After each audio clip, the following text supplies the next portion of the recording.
At 248 years old, the United States of America is a toddler by European timelines. Even so, the fledgling United States perfected a tradition for stability and longevity seldom seen in history: the peaceful transition of power. The acceptance by the governed and the government alike that the new representatives of the people would assume their posts with no interference.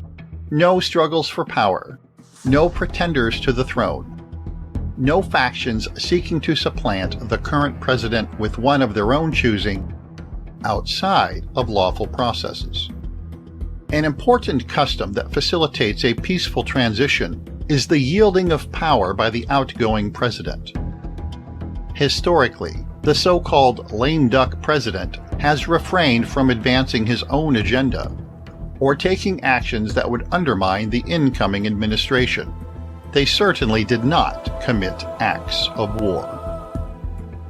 And yet, outgoing President Joe Biden has done just that. Joe has authorized Ukraine to use American-supplied long-range missiles in its military conflagration with Russia, missiles that strike as far as Moscow.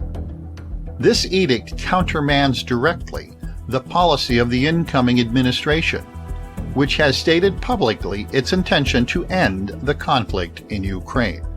Is this a petty attempt to bait Donald Trump into violating the Logan Act, which prohibits private citizens from engaging in foreign policy? Or is this a last-gasp attempt by the globalist-friendly administration to ensure perennial warfare prior to the inauguration of the only anti-war president of the last 40 years? And what of the threat to the American people and the other citizens of Earth? Joe Biden has recklessly, foolishly, and without regard for the consequences, declared war against the one country with which America has been trying to avoid war for the past 75 years. Joe Biden's actions, coupled with Vladimir Putin's policy of defending Russia with nuclear weapons, moves the Jacobin total annihilation clock to 1 minute to midnight. To listen to the entire episode and for more exciting content, visit JacobinBrothers.com. We won't tell your parents if you don't.